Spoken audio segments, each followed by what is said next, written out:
Folklore is like the heart of a culture. It whispers secrets from long ago. It shares important beliefs that families have told each other for many years. Japan, a land of traditions, has amazing folklore.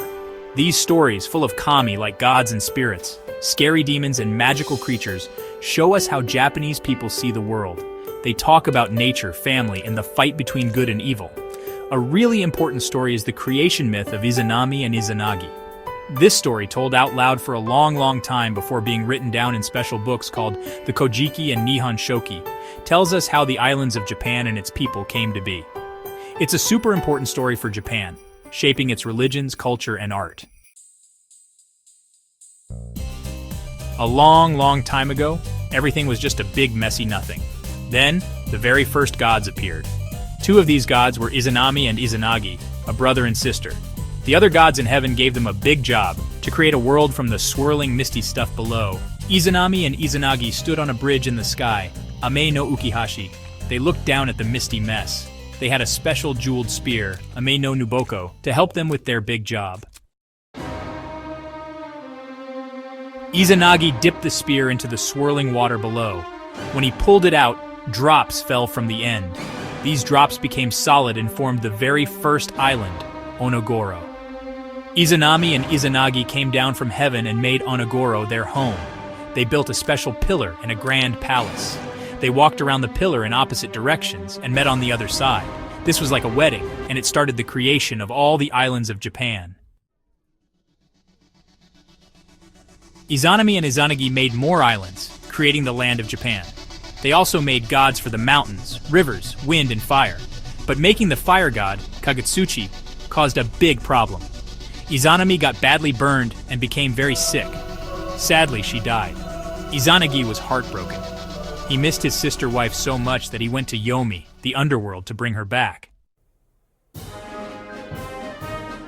Deep down in Yomi, the dark underworld, Izanagi found Izanami. But she had changed. She was scary and different. Izanagi was so frightened that he broke his promise to her and ran back to the world of the living.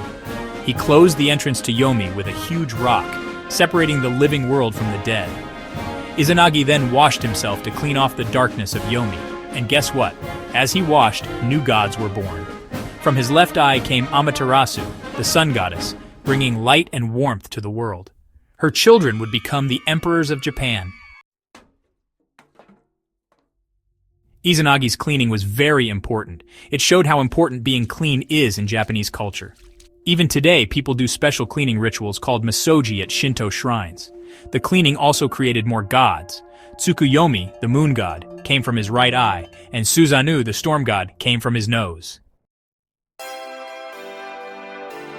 With the world full of gods and people, Izanagi went to a quiet place to rest.